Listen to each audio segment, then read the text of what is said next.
नई जिंदगी की नई पाठशाला, नई जिंदगी की नई पाठशाला।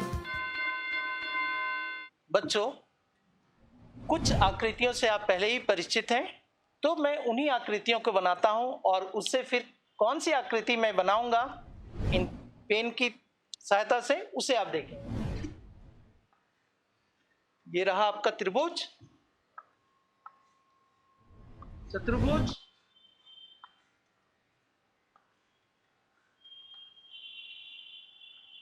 और ये बहुभुज हुआ। 1 2 3 4 5 6 7 8 8 भुजाओं वाला अष्टभुज हुआ। तो इस त्रिभुज में ये मैं 3 पेन लिया हूं, क्योंकि 3 शीर्ष है यहां पे, और इसको यदि मैं लगा देता हूं इस तरह से, तो एक आकृति आपको नजर आएगी। ये कौन सी आकृति है? अब इसमें 4 शीर्ष हैं। ये चारों पेन का इस्तेमाल करके मैं लगाता हूं इसको, और चारों पेन को एक साथ ऊपर में मिला लेता हूं। ये एक बन गई। चारों पेन का ऊपर का सिरा मिला हुआ देखे, और किसी भी 2 पेन को अगर लेते हैं अगल बगल का, तो वो त्रिभुज की आकृति बनाता है, त्रिभुज की आकृति। तो इसमें 3 त्रिभुज ऊपर की पेन से बना और ऊपर एक साथ मिला। यहाँ 4 त्रिभुज बना, ऊपर एक साथ मिला, और यहाँ पे अष्टभुज है, तो 8 त्रिभुज चाहिए मुझको। और कितने पेन चाहिए? और 4 चाहिए, तो 8 ये हो जाएंगे, त्रिभुज बन जाएंगे और एक सिरे में मिलेगा। ये क्या है बच्चों? ये पिरामिड है। और पिरामिड का नाम सुनते ही ये हमारे जहन में मिस्र की सभ्यता याद आती है। तो ये मिस्र की सभ्यता, मिस्र का नाम आता है, तो मिस्र के नाम से आप आज और एक विषय के अंदर घुसेंगे और एक गणितज्ञ, महान गणितज्ञ को जानेंगे, के विषय में भी जानेंगे, उनके कार्य के बारे में जानेंगे। वो है हमारे यूक्लिड महोदय। तो आज हम लोग यूक्लिड की ज्यामिति कक्षा 9 में गणित के अंदर देखेंगे हम लोग। तो स्वागत है फिर से इस यूक्लिड की ज्यामिति में। ये यूक्लिड महोदय ने क्या किया, इसके बारे में जानने से पहले ये जाने, ये ज्यामिति, ज्योमेट्री जिसका इंग्लिश में बोला जाता है, जियो और मेट्रिन शब्द से बना हुआ है। जियो का अर्थ होता है पृथ्वी और मेट्रिन का अर्थ होता है मापना। यानी कि ज्योमेट्री का अर्थ हुआ पृथ्वी के मापने से संबंधित तथ्य को, यानी हमारे पूर्वज जो थे वो लोग इससे भली भांति जानते थे कि विभिन्न आकारों को किस तरह से मापेंगे। और पिरामिड का बनना उस काल में, इससे अंदाज लगा सकते हैं कि वो और क्या क्या ज्यामिति के बारे में, सरल गणित के बारे में तो बहुत कुछ जानते थे, और ये ज्यामिति के बारे में भी उनको बहुत ज्ञान था। अब कुछ हमारी जो सभ्यता है, प्राचीन सभ्यता जो सिंधु घाटी की है, वो फिर चीन की सभ्यता, फिर बेबीलोन जो इराक में मौजूद है, वहां पर भी विभिन्न आकृतियां आपको मिलेंगी। यहाँ पे अगर देखें कि मोहनजोदड़ो, हड़प्पा, ये सब में जो बनी ईंटें हैं, उनके अनुपात जो है 4:2:1 का, यानी वो जो घनाभ बनता था, वो जो कमरा रहता था, चौकोर कमरा, उनको आकृति का भी ज्ञान था। वैदिक काल में अग्निकुंड, वेदियों का निर्माण, उनको और भी बहुत सारे तथ्य हैं जिससे पता चल सकता है हम लोगों को कि ज्यामिति और जो साधारण गणित है उनकी उनको समझ थी। ज्यामिति के जनक कहे जाते हैं यूक्लिड महोदय। ये मिस्र के गणितज्ञ थे और ये एलिमेंट्स नामक एक पुस्तक की रचना किए थे जिसमें 13 अध्याय, वो 13 अध्याय भी अपने आप में 13 किताब के बराबर है। इन्होंने उसमें क्या क्या डाला, बहुत सारी परिभाषाएं डाली, और उस समय तक ज्ञात, उनके समय तक ज्ञात जितनी भी ज्यामिति से संबंधित तथ्य थे उनको उन्होंने एकत्रित करके उसमें रखा। तो उससे फायदा क्या हुआ बच्चों? उससे फायदा ये हुआ कि बाद के जो गणितज्ञ आए वो उनके लिए और भी अधिक गणित की इसमें संबंधित कार्य करने में उनको मदद मिली। नए नए चीज फिर आए और सामने आए। इन्होंने 465 साध्य को निगमित किया। फिर यूनानी जो ये थे गणितज्ञ, महान गणितज्ञ थेल्स, उनके जो शिष्य थे, प्रिय शिष्य, उनका नाम था पाइथागोरस। पाइथागोरस जान रहे हैं ना आप? कर्ण का स्क्वायर बराबर लंब का स्क्वायर प्लस आधार का स्क्वायर। अब कुछ परिभाषाएं जो हैं यूक्लिड ने अपनी एलिमेंट्री की पुस्तक 1 में 23 परिभाषाएं दी। उनमें से कुछ का जिक्र मैं करना चाहूंगा इधर। एक बिंदु यानी पॉइंट वह है जिसका कोई भाग नहीं होता, जिसको और विभाजित नहीं कर सकते हम। फिर रेखा के बारे में इन्होंने कहा कि चौड़ाई जिसमें होती नहीं, केवल लंबाई की जिक्र होती है जिसमें। रेखाखंड के बारे में बताया कि जिसमें सिरे के 2 बिंदु हैं, अंत में 2 बिंदु हैं सिरे के, मतलब इसके बाद ये आगे नहीं बढ़ेगा और इसके बाद भी आगे नहीं बढ़ेगा। एक सीधी रेखा, स्ट्रेट लाइन, ऐसी रेखा है जो स्वयं पर बिंदुओं के सपाट रूप से स्थित होती है। अब पृष्ठ, सरफेस के बारे में क्या कहा? एक पृष्ठ वह है जिसकी केवल लंबाई और चौड़ाई होती है, यानी ऊंचाई नहीं होता उसमें। जैसे ये कागज का टुकड़ा, ये लंबाई है, ये चौड़ाई है, ऊंचाई की बात तो करते नहीं। तो ये पृष्ठ के किनारे रेखाएं होती है। अब ये पृष्ठ है तो ये रेखाएं हो गई 1 2 3 4। अब नोट में मैं कहना चाहूंगा, ज्यामिति में हम बिंदु, रेखा और तल को अपरिभाषित शब्दों के रूप में मानकर चलते हैं। मतलब इसे कोई परिभाषा की जरूरत नहीं है। इसको बिंदु बोल दिया तो बिंदु हमारे समझ में आनी चाहिए, ये बिंदु कहलाता है। ये सीधी रेखा है तो सीधी रेखा, उसको फिर और जरूरत नहीं पड़ेगा। यूक्लिड के अभिग्रहित एक्सम्स। अब अभिग्रहित एक्सम्स क्या है? सबसे पहले ये समझ लें कि यह क्या है।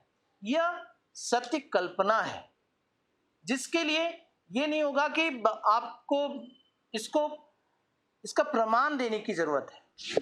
लेकिन ये कैसा सत्य कल्पना है जिसको सत्य मान के चलते हैं। ये वैसी सत्य कल्पनाएं हैं जो कि ज्यामिति को छोड़कर बाकी साधारण गणित, बीजगणित, ये सब से संबंधित है। तो अभिग्रहित का डर हटा लीजिए, ये कुछ नहीं है, सत्य कल्पनाएं हैं जो कि साधारण गणित में हम लोग मान के चलते हैं उसमें कि ये सत्य है, उसके लिए किसी प्रमाण की आवश्यकता नहीं है। पहला अगर बोले तो वे वस्तुएं जो एक ही वस्तु के बराबर हों, वे वस्तुएं जो एक ही वस्तु के बराबर हों, एक दूसरे के बराबर होती है। अब आप बोर्ड में देख सकते हैं कि a बराबर 5 है और b बराबर 5 है। a बराबर 5 है और b बराबर 5 है, तो a और b बराबर हो गए ना। क्यों बराबर हुए? क्योंकि दोनों 5 के बराबर हैं। अब मैं चौक की मदद से आपको बताता हूं। ये मेरे पास 3 चौक है, 1 2 और ये तीसरा। ये ग्रीन वाला इसके बराबर है, लंबाई की बात कर रहा हूं, इसके बराबर है लंबाई में। और ग्रीन वाला ये पीले के भी बराबर है, ग्रीन वाला पीले के भी बराबर है और ग्रीन वाला पिंक के भी बराबर है। तो ग्रीन वाला जब इन दोनों के बराबर है तो ग्रीन वाले को हटा दिए, ये दोनों भी बराबर हो गया ना। साधारण सी चीज बताया है इन्होंने। अब दूसरे अभिग्रहित की ओर चलते हैं। यदि बराबरों को बराबर में जोड़ा जाए तो पूर्ण भी बराबर होते हैं। अब देखें बोर्ड की तरफ देखें, a बराबर a का मान 2 दिया है, b बराबर 3 है।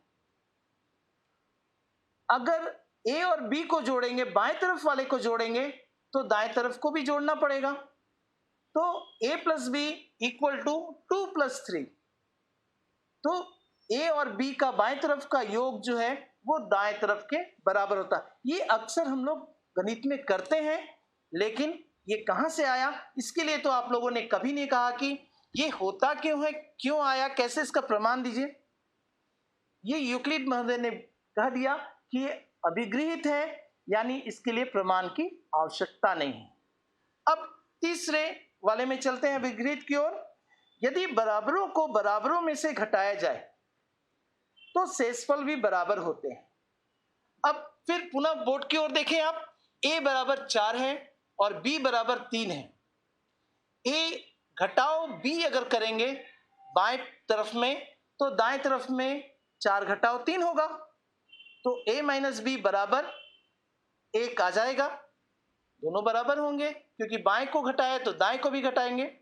फिर वही चीज मैं बोलूंगा कि ये हम लोग करते आए हैं, लेकिन कभी ये नहीं जाने कि ये यूक्लिड महोदय ने हमें दिया है अभिगृहित के रूप में।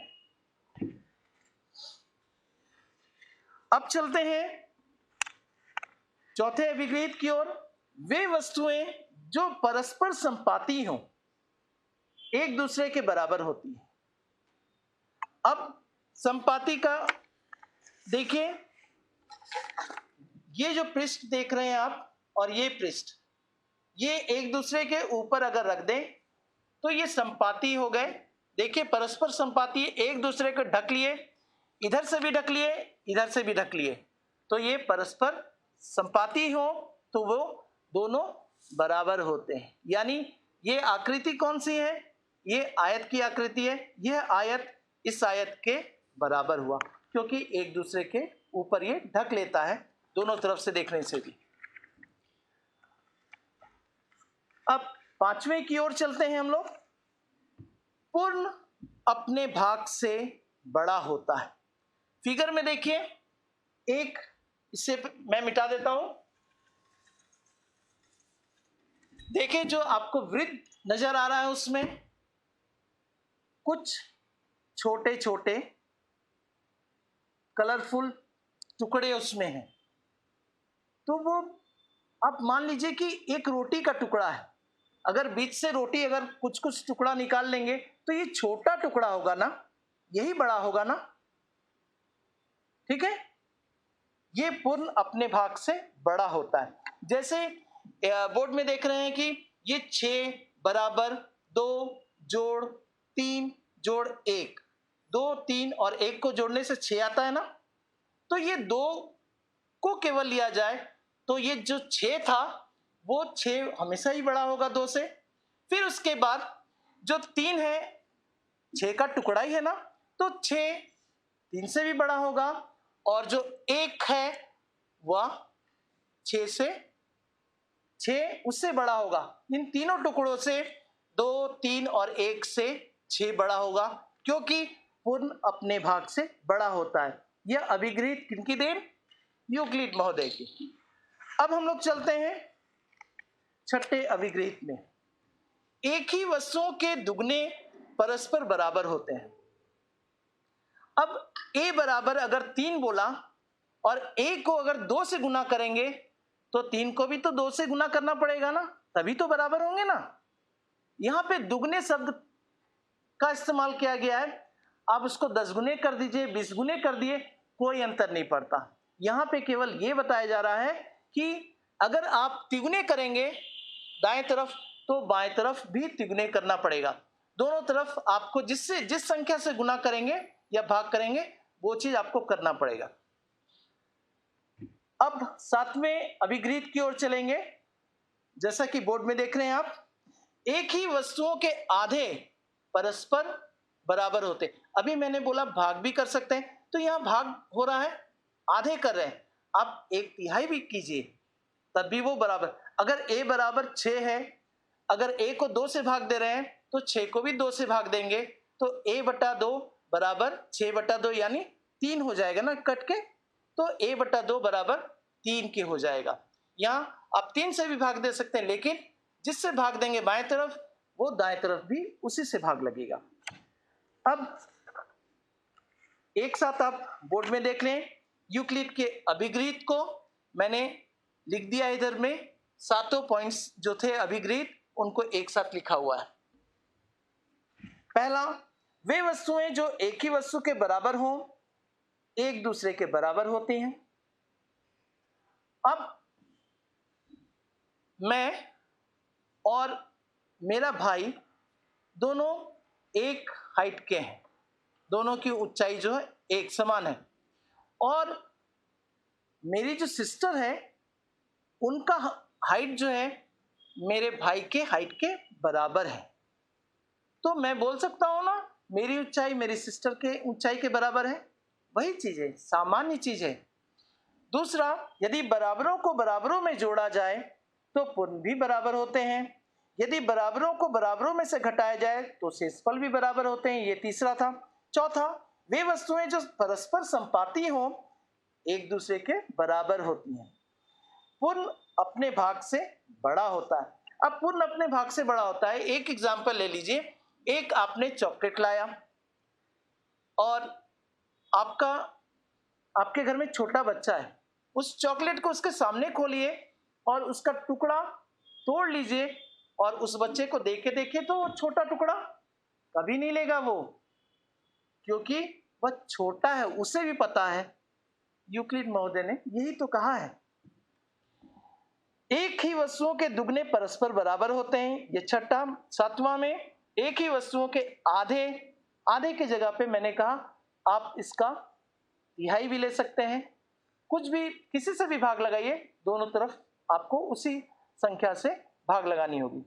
एक ही वस्तुओं के आधे परस्पर बराबर होते हैं। अब ये थी अभिगृहित की बातें। अब यूक्लिड की अभिधारणाएं, पोस्टुलेट्स, ये अभिधारणाएं अब है क्या? वही चीज है, सामान्य चीज, सत्कल्पनाएं हैं। लेकिन यहां पे अभिगृहित और अभिधारणाएं में क्या अंतर है?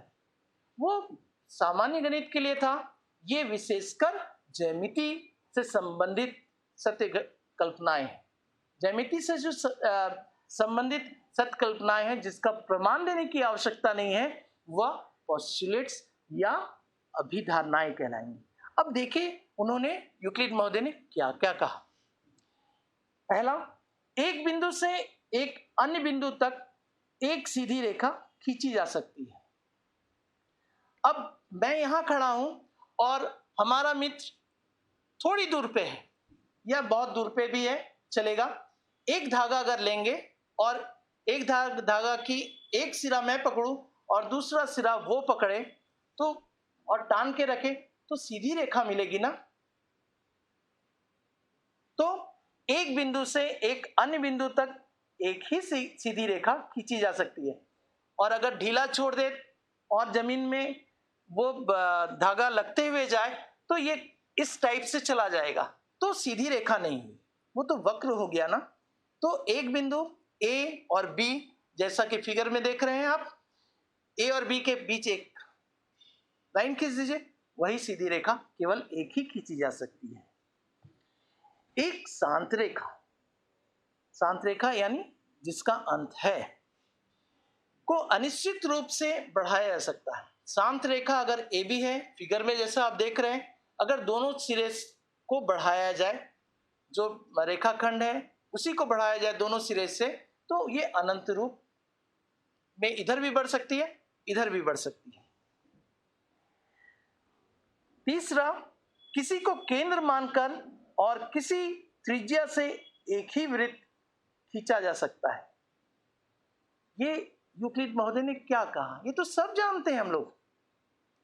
एक वृत्त और एक त्रिज्या से एक ही वृत्त खींची जा सकती है। जैसा कि आप बोर्ड में देख रहे हैं, अलग अलग त्रिज्या से अलग अलग वृत्त बनते हैं, लेकिन त्रिज्या एक हो तो एक ही वृत्त दिखाई देगा जो कि संपाती हो जाएगा। चौथे अभिधारणा में इन्होंने कहा है सभी समकोण एक दूसरे के बराबर होते हैं।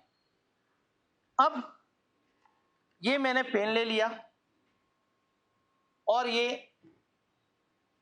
यहां पे मैं लगाता हूं ये समकोण, यहां पे लगाऊंगा। अगर ये 90 डिग्री पे रखूं, इसी को तो समकोण कहते हैं और तो कुछ नहीं है। तो ये भी तो समकोण पे मुड़ा हुआ है, तो देखिए दोनों बराबर होंगे। अब पांचवें में चलते हैं।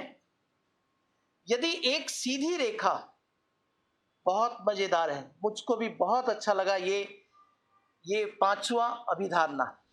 यदि एक सीधी रेखा दो रेखाओं पर गिरकर अपने एक ही ओर दो अंतःकोण इस प्रकार बनाए कि दोनों कोणों का योग मिलकर दो समकोण यानी 180 हुआ, 90 डिग्री, 180 डिग्री मिलकर दो समकोण से कम हो, तो वे दोनों सीधी रेखाएं निश्चित रूप से बढ़ाए जाने पर उसी ओर मिलती हैं जिस ओर यह योग दो समकोणों से कम होता है।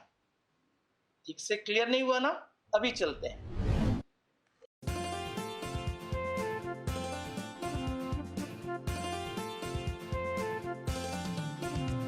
नई जिंदगी की नई पाठशाला, नई जिंदगी की नई पाठशाला। जीने का तरीका सबका अब है बदलने वाला, जीने का तरीका सबका अब है बदलने वाला। नई जिंदगी की नई पाठशाला, नई जिंदगी की नई पाठशाला।